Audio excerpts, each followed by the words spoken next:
महाराष्ट्र में एक बड़ी सुंदर भक्त रहती थी, जनाबाई। ये जनाबाई नामदेव जी के घर नौकरी करती थी। जैसे नौकर का काम होता ना, झाड़ू लगाना, कपड़े धोना, तो जनाबाई नामदेव जी के घर ये काम किया करती थी। और इन पे ऐसा रंग चढ़ा, अब मालिक जो करेगा नौकर तो देखता ही है, तो दिन रात नामदेव जी को देखती थी, विठ्ठला विठ्ठला पांडुरंगा पांडुरंगा। तो ये भी झाड़ू लगाती लगाती विठ्ठला, भोजन बनाती बनाती पांडुरंग। तो इन पे भक्ति का रंग चढ़ गया। अब तो चारों तरफ इनकी प्रसिद्धि हो गई, भाई जैनाबाई बड़ी भगवान की भक्त है। तो कबीरदास जी को हुआ, एक जो सच्चे संत होते हैं ना, वो एक दूसरे से मिलते रहते हैं। कोई भी जो सच्चा संत साधु होगा, वो एक दूसरे से कभी ईर्ष्या नहीं करेगा। एक दूसरे से मिलना, भैया तुम थोड़ा अपना अनुभव बताओ, तुम थोड़ा बताओ। तो कबीरदास जी जैनाबाई से मिलने इनके गांव पहुंचे।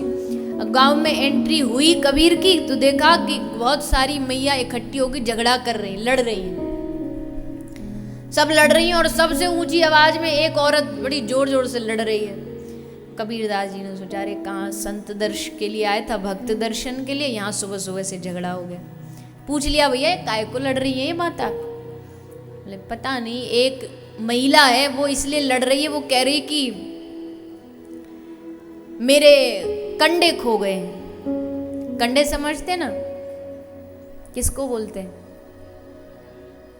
गोबर के जो होते हैं उपले। तो बोले कंडे खो गए मेरे। कबीर ने सोचा, लड़ने दो, मुझे क्या, तुम तो भैया मुझे ये बता दो, यहाँ जैनाबाई कहाँ रहती है? जैनाबाई का घर, जैनाबाई कहाँ मिलेगी?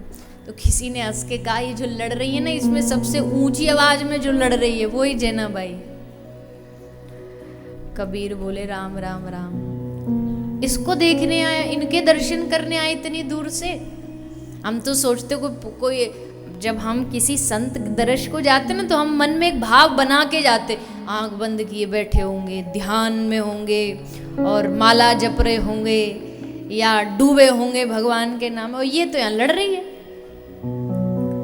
पर फिर कबीरदास जी ने अपने मन को ही समझाया, नहीं, भगवत रसिक रसिक की बातें, रसिक बिना कोई समझ सके ना। भगवान के भक्त उल्टी चाल चलते, इनका कोई भरोसा नहीं, तो पहले पूरी लीला जान लो, फिर कोई रिजल्ट पे पहुंचना। तो कबीर ने आकर के जैना को प्रणाम किया और जैनाबाई को कहा कि जैना, तुम क्यों लड़ रही हो? मेरे कंडे खो गए। साथ वाली महिला बोली, अरे महाराज जी इसको समझाओ, हमसे कह रही है इतने कंडों में से इसके वाले कंडे ढूंढ के दो। अब इसके कंडों पे थोड़ी कोई मोहर लगी है जो हम ढूंढ के दे देंगी। हम कह रही जितने तेरे थे तू ले जा, पर ये अड़ी पड़ी है कि मुझको तो मेरे वाले ही चाहिए। कबीर ने पूछा जैनाबाई को कि जैना, ऐसा क्यों कर रही हो आप? और ये बेचारी कैसे पहचानेंगी? कंडों पे कोई मोहर थोड़ी होती है। जैनाबाई बोली, होती है, मेरे कंडों पे तो है। क्या है तेरे कंडों पे मोहर? मेरे कंडों की पहचान है, उन कंडों को कान से लगाओ और उन कंडों से अगर विठ्ठला विठ्ठला विठ्ठला पांडुरंगा पांडुरंगा ये आवाज सुनाई दे जाए तो समझ लेना ये जैनाबाई के कंडे, ये मेरे कंडों की पहचान है। कबीर ने कहा, चलो कोशिश करते हैं। और जैसे कंडा उठाया और कान से लगाया, कबीर की आंखें खुली की खुली रह गई। कंडों से विठ्ठला विठ्ठला विठ्ठला की आवाज आने लगी। कबीर चौंक गए। कबीर ने देखा कि ऐसा भी होता है क्या? ऐसा भी हो सकता है नाम के प्रति इतनी निष्ठा कि जपते जपते जपते निर्जीव में भी भगवान के नाम की आवाज आने लगे? हाँ, हो सकता है। उदाहरण है जैनाबाई, उदाहरण है चोखा मेला। ये सब एक ही ग्रुप के लोग थे। चोखा मेला, गोरा कुम्हार, जैनाबाई, नामदेव जी, सब नामदेव जी के शिष्य थे, नामदेव जी के परिकर थे। बहुत बड़ी परंपरा है नामदेव जी महाराज की। सब समकालीन ये साधु हैं, एक से बढ़कर एक महापुरुष, रैदास जी, कबीरदास जी। तो चोखा मेला है, चोखा मेला की भी यही कथा। बोले एक घर बना रहा था, बनाते बनाते पूरा घर ढह गया, सब मर गए, चोखा मेला भी उसमें दब गया। तो अंत में पूछा, भैया चोखा मेला का शरीर कौन सा है? हड्डियाँ बची थी बस। तो बोले कौन सी है, कैसे पता चलेगा? बोले जिस भी हड्डी से तुमको विट्ठल विट्ठल की आवाज़ सुनाई दे जाए ना, समझ लेना वो चोखा मेला है। और वही हुआ, हड्डियों से भगवान नाम की आवाज़ आई। ये है भगवान के नाम की महिमा। तो भगवान के भक्त को पहचानना, बाहर से कई बार लोग ना केवल बाहरी व्यवहार से उनको पहचानना चाहते हैं, पर कई बार साधु अपनी ऐसी मस्ती में रहता है, उसको कोई मतलब नहीं। स्वामी श्री हरिदास जी के पास एक बहुत दूर से, पाकिस्तान क्षेत्र से, क्योंकि उस समय तो बंटवारा नहीं था पर क्षेत्र वही था, तो उस तरफ से एक व्यक्ति बहुत सुंदर इत्र की शीशी लेकर के आया, बहुत कीमती इत्र। स्वामी श्री हरिदास जी आंख बंद करके भगवान की लीला का ध्यान कर रहे थे। उसने ला करके वो इत्र की शीशी स्वामी जी के सामने विराजमान कर दी, रख दी। और स्वामी जी ध्यान में मग्न थे। और ध्यान में क्या लीला ध्यान कर रहे थे? होली लीला, ब्रज की होली लीला। श्याम सुंदर राधा रानी एक दूसरे पे रंग डाल रहे हैं, एक दूसरे पे रंग डाल करके अबीर गुलाल, तो होली लीला का दर्शन कर रहे थे। होली लीला का दर्शन करते करते अब कन्हैया ने राधा रानी पे रंग डाला, और श्री राधा रानी अब कन्हैया के पीछे पीछे रंग डालने को भाग रही थी। इधर उधर देखा उन्होंने, एक बाल्टी में उनको रंग दिखा, सो उन्होंने ठाकुर जी के ऊपर फेंका।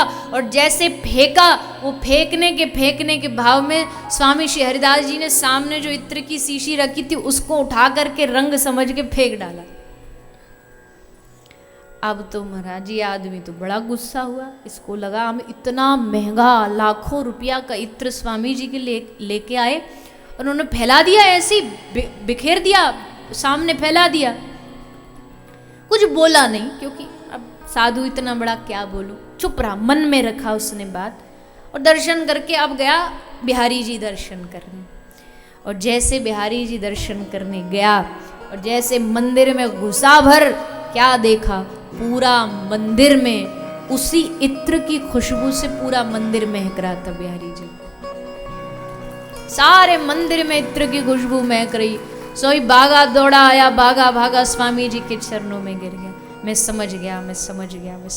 तो साधु को समझना कोई आसान काम नहीं होता, वो अलग दुनिया में रहते हैं। कई बार ऐसा देखने को मिलता, साधु के व्यवहार में देखने में लगता बड़ी कठोरता है, तुम गए देखा भी नहीं। कई लोग होते हैं कि हम तो गए, ऐसे टेढ़े मुंह से हमसे बात भी नहीं की, कैसा स्वभाव है, अजीब, वो दूसरी दुनिया में मस्त थे। तुम आए, तुम गए, उनको पता भी नहीं लगा, वो कहीं और ही खोए हुए थे। तो साधु के चरित्र पे कभी भी प्रश्न नहीं करना चाहिए, क्योंकि साधु को समझने के लिए साधु जैसी बुद्धि चाहिए, साधु जैसा भाव चाहिए। तो सुखदेव जी जब पधारे तो जितने भी वहाँ ऋषि थे सब समझ गए कि ये महापुरुष आए हैं। आसन पर विराजमान किया और फिर राजा परीक्षित ने सब साधुओं से पूछा, महापुरुषों से पूछा कि देखो होता क्या है, आप एक वैरागी साधु के पास जाओगे, वो कहेगा वैराग्य महान है। तपस्वी साधु के पास जाओगे, कहेगा तप महान है। व्रत वाले साधु के पास जाओ, कहेगा व्रत महान है। तो राजा परीक्षित ने पूछा कि आप सारा साधु समाज यहाँ बैठे हो, तो क्यों ना आप सारे मिलकर के अपने अपने साधनों का एक निचोड़ बता दो, एक निष्कर्ष बता दो, ताकि हम जैसे जीवों को भटकना ना पड़े। एक रास्ता बता दो। तो सब साधुओं ने मिलकर के एक रास्ता बताया, और वो रास्ता था एतन निर्विद्यमानानाम इच्छताम कुतो भयम योग नाम नृप निर्णीतम हरेर नामानुकीर्तनम। सब साधनों का एक ही सार है, हरि नाम संकीर्तन। भगवान के नाम का जाप, भगवान के नाम का कीर्तन। तप, ध्यान, जितने भी साधन है दुनिया में, व्रत रिद्धि सिद्धि जो भी है, सब का अगर कोई एक सार बताना हो तो वो एक सार है भगवान का नाम। राम नाम, कृष्ण नाम, हरि नाम, राधा नाम, शिव नाम। इसलिए हरेर नाम हरेर नाम हरेर नाम एव केवलम। केवल कलिकाल में, कलयुग में सबसे सरल साधन है हरि नाम को जपो। इसलिए आप सब भी यहाँ आए हो, कुछ पाने ही आए हो, कथा में कुछ प्राप्त करने आए हो, तो एक ही वस्तु यहाँ से चुन के ले जाओ, प्राप्त करके ले जाओ। ये बीज है, इस बीज को बोने से फल भी आ जाएगा, पेड़ भी बन जाएगा, सब कुछ हो जाएगा। हरि नाम वो बीज है, भगवान नाम वो बीज है।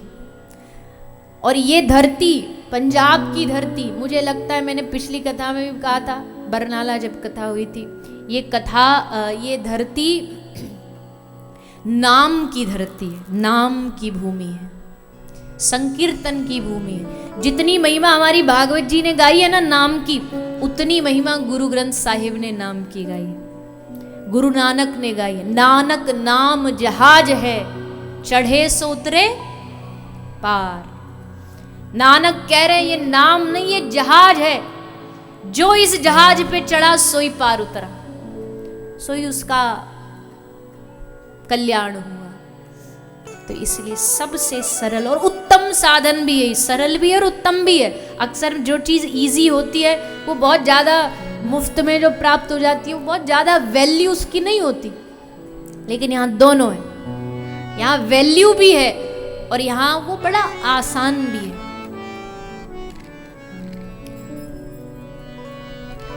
इसलिए सब साधुओं ने एक निर्णय दिया कि भगवान का नाम सब उसका आश्रय करो। आप सब भी कोई बड़ा साधन नहीं करना, कोई यंत्र तंत्र षड्यंत्र इन सब के चक्कर में मत फंसना।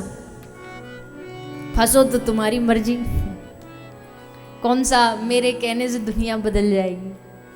पर अगर एक व्यक्ति के हृदय में भी ये बात बैठ गई कि भैया नहीं, हमको सब किन्हीं चक्करों में फंसना नहीं, यहाँ जा रहे हैं, भटक रहे हैं, हाथ दिखवा रहे हैं, भविष्य जनवा रहे हैं, कब क्या होगा, कैसे होगा, क्यों होगा, क्या करने से होगा। अरे छोड़ो ना सब कुछ, उस पर छोड़ दो, उसके हवाले छोड़ दो, उसके चरणों में छोड़ दो। तेरी मर्जी, मुझे कुछ नहीं जानना, ना भूत जानना, ना भविष्य जानना, ना वर्तमान जानना।